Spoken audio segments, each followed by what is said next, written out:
नमस्कार, नक्षत्र दुनिया चैनल में आप सभी का हार्दिक स्वागत है। आज के वीडियो में हम लग्नेश का कुंडली के सप्तम भाव से लगाकर कुंडली के 12वें भाव तक क्या फल होता है, इन फलों पर विचार करेंगे और इसके साथ साथ लग्नेश के क्या उपाय होते हैं इस पर भी विचार करेंगे। मित्रों, आज सुबह जो वीडियो अपलोड किया गया था उसमें हमने लग्नेश के लग्न भाव से लगाकर कुंडली के 6वें भाव तक क्या फल होते हैं इन फलों पर विचार किया था। यदि आपने वो वीडियो नहीं देखा है तो उसका लिंक मैंने डिस्क्रिप्शन में दिया हुआ है, आप अवश्य देखें। आइए शुरू करते हैं। आइए अब बात करते हैं लग्नेश यदि कुंडली के सप्तम भाव में बैठ जाता है तब किस प्रकार का फल देता है। मित्रों, ध्यान रखें, कुंडली के सप्तम भाव में बैठकर लग्नेश अपने ही घर को यानी लग्न भाव को देखता है तो व्यक्ति शरीर से हष्टपुष्ट हो सकता है। यहाँ पर शरीर के लिए विशेष रूप से अच्छा माना गया है, ये व्यापार के लिए अच्छा है, दाम्पत्य जीवन के लिए अच्छा है और इसके अलावा पार्टनरशिप में भी ऐसा लग्नेश फिर लाभ दिलवा सकता है, बशर्ते सप्तमेश से उसकी मित्रता हो जाए। यानी लग्नेश सप्तम भाव में बैठकर इस भाव की शुभता में बढ़ोतरी ही करता है। आइए अब समझते हैं कि यदि लग्नेश कुंडली के अष्टम भाव में बैठ जाए तब किस प्रकार का फल देता है। मित्रों, ध्यान रखें, कुंडली के अष्टम भाव से हम आयु का, मृत्यु का, आकस्मिक दुर्घटनाओं का विचार करते हैं। इसके अलावा गुण विद्याओं का विचार भी हम कुंडली के अष्टम भाव से ही करते हैं। पैतृक संपत्ति का विचार भी कुंडली के अष्टम भाव से ही हम करते हैं। लग्नेश यहाँ पर शुभ अवस्था में होकर बैठता है तो पैतृक संपत्ति में लाभ होता है व्यक्ति को। व्यक्ति विद्वान हो सकता है ऐसा व्यक्ति, ठीक है। रिसर्च के क्षेत्र में व्यक्ति आगे बढ़ सकता है यदि अन्य ग्रह उसे सपोर्ट कर रहे हो तब। व्यक्ति लंबा जीवन जीने वाला होता है यदि इस लग्नेश पर शुभ ग्रहों की दृष्टि पड़ जाए, जैसे कि शुभ चंद्रमा, ठीक है, और इसके अलावा गुरु शुक्र की दृष्टि पड़ जाए तो लग्नेश की शुभता में और बढ़ोतरी हो जाती है। यानी लग्नेश कुल मिलाकर यहाँ अच्छे फल देने के ही प्रयास करता है। लेकिन मान लीजिए किसी अशुभ ग्रह की दृष्टि पड़ जाए, जैसे कि शनि की दृष्टि पड़ गई, राहु की दृष्टि पड़ जाए, तो ऐसी स्थिति में फिर लग्नेश थोड़ा कमजोर होने लग जाता है। हालांकि शनि ग्रह देखिए आयु का प्रमुख कारक ग्रह माना गया है, यानी व्यक्ति का जीवन तो ये लंबा करेगा यहाँ पर यदि शनि ग्रह यहाँ पर बैठ जाता है तो, या फिर दृष्टि पड़ जाती है तब, लेकिन रोग दे सकता है, ठीक है, यानी व्यक्ति बीमार रह सकता है। हालांकि इसकी मात्रा कितनी रहेगी ये निर्भर करेगा कि शुभ ग्रहों का प्रभाव ज़्यादा है या अशुभ ग्रहों का प्रभाव ज़्यादा है, और विशेष रूप से इनके प्रभाव इनकी दशा या अंतरदशा में देखे जाते हैं और गोचर का साथ मिलने पर किस प्रकार का प्रभाव दे रहा है ये तब देखा जाता है। यानी यदि शुभ है तो शुभ प्रभाव दिखाई देगा, यदि अशुभ हो गया है किसी कारण बस पीड़ित हो रहा है तो फिर वहां पर फिर अशुभ प्रभाव भी दिखाई दे सकते हैं।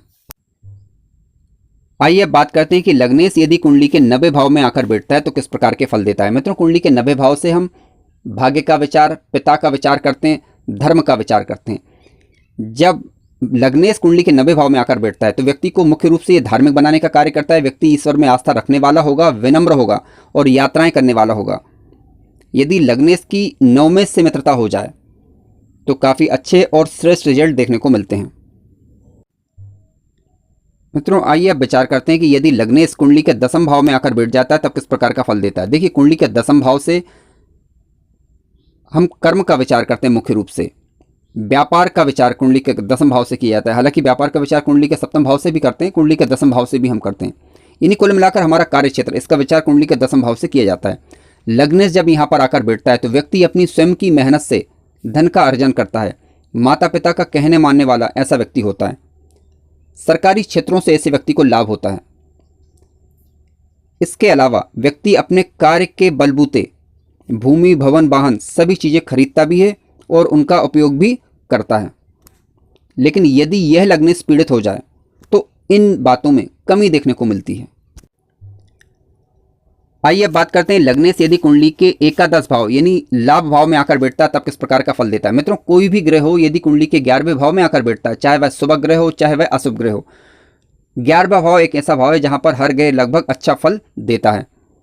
लग्नेश जब यहाँ पर आकर बैठेगा तो व्यक्ति के पास धन की कमी नहीं रहती, धन भरपूर मात्रा में आता है। संतान पक्ष से लाभ मिलता है व्यक्ति को, लंबा जीवन जीने वाला ऐसा व्यक्ति होता है और पिता के यश को बढ़ाने वाला यानी पिता के नाम की कीर्ति को फैलाने वाला ऐसा व्यक्ति कहा गया है। लग्नेश की जब भी दशा या अंतरदशा आएगी तो उसमें जातक विशेष उन्नति करता हुआ देखा गया है। क्योंकि लग्नेश जब लाभ भाव में बैठेगा तो यहाँ से अपनी सप्तम दृष्टि से पंचम भाव को भी देखेगा तो व्यक्ति विवेक के माध्यम से धन का अर्जन करता है। यदि ये लग्नेश पीड़ित हो जाए तो इन बातों में फिर कमी देखने को मिलती है। आइए बात करते हैं यदि लग्नेश कुंडली के 12वें भाव में आकर बैठता है तो किस प्रकार का फल देता है। देखिए, कुंडली का 12वां भाव एक खर्चों का भाव है, शयन भाव है, मोक्ष का भाव भी ये कहलाता है। विदेश का भाव भी कुंडली का 12th हाउस कहलाता है। लग्नेश जब यहाँ पर आकर बैठता है तो जीवन में एक संघर्ष की स्थिति निर्मित होती है, यानी व्यक्ति को कमाई करने के लिए संघर्ष करना पड़ता है, सामान्य से थोड़ा अधिक। ठीक है, तो इसीलिए लग्नेश का यहाँ पर बैठना सामान्यतः ठीक नहीं माना जाता। यदि लग्नेश शुभ होकर स्वराशि, मित्र राशि, उच्च राशि का होकर बैठा है और शुभ ग्रहों से दृष्टि या युत हो जाए तो व्यक्ति विदेश में जाकर अर्निंग कर सकता है और विदेश के माध्यम से या फिर अपने स्वस्थान पर रहकर विदेश के माध्यम से अर्निंग कर सकता है। ठीक है, लेकिन मान लीजिए कि ये लग्नेश पीड़ित हो जाए यहाँ पर, तो व्यक्ति आलसी भी हो सकता है, बिना सोचे समझे निर्णय करने वाला भी हो सकता है।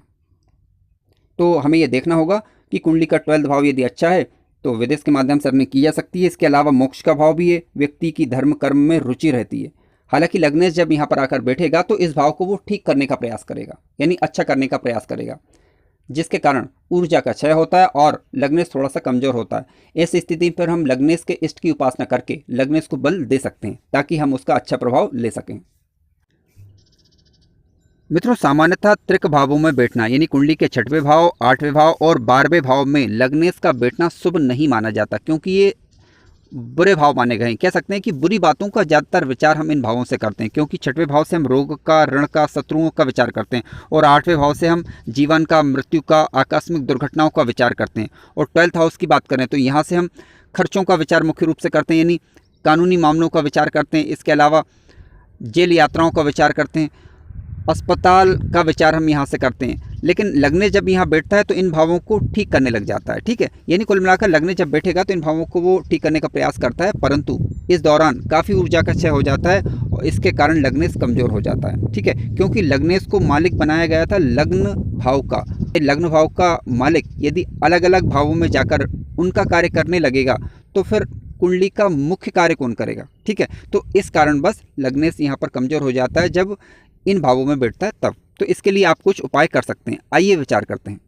मित्रों, लग्नेश को बलवान बनाने के लिए आप वैदिक मंत्र अथवा बीज मंत्र का जप भी कर सकते हैं, जिसके कारण भी आपका लग्नेश बलवान होने लग जाता है।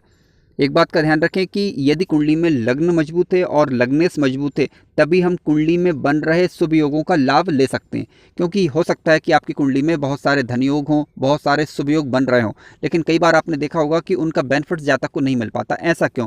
तो ऐसा इसलिए होता है क्योंकि कुंडली में या तो लग्न कमज़ोर होता है या लग्नेश कमज़ोर होता है, यानी लग्न दोष उत्पन्न हो जाता है कुल मिलाकर कुंडली में। तो लग्न दोष को ठीक करना आवश्यक है। इसके लिए आप ये देखें कि लग्न भाव पर जिन बुरे ग्रहों की दृष्टि है, ठीक है, और जो कुंडली में अकारक ग्रह हैं, आप उनकी शांति करवा सकते हैं। और इसके अलावा लग्नेश के सुबत में बढ़ोतरी करने के लिए लग्नेश के जो भी इष्ट देव हैं उनकी उपासना कर सकते हैं, ताकि आपका लग्न भाव भी मजबूत हो जाए और लग्नेश भी मजबूत हो जाए। लग्न दोष पर मैंने एक वीडियो बनाया हुआ है चैनल पर, आप देखें।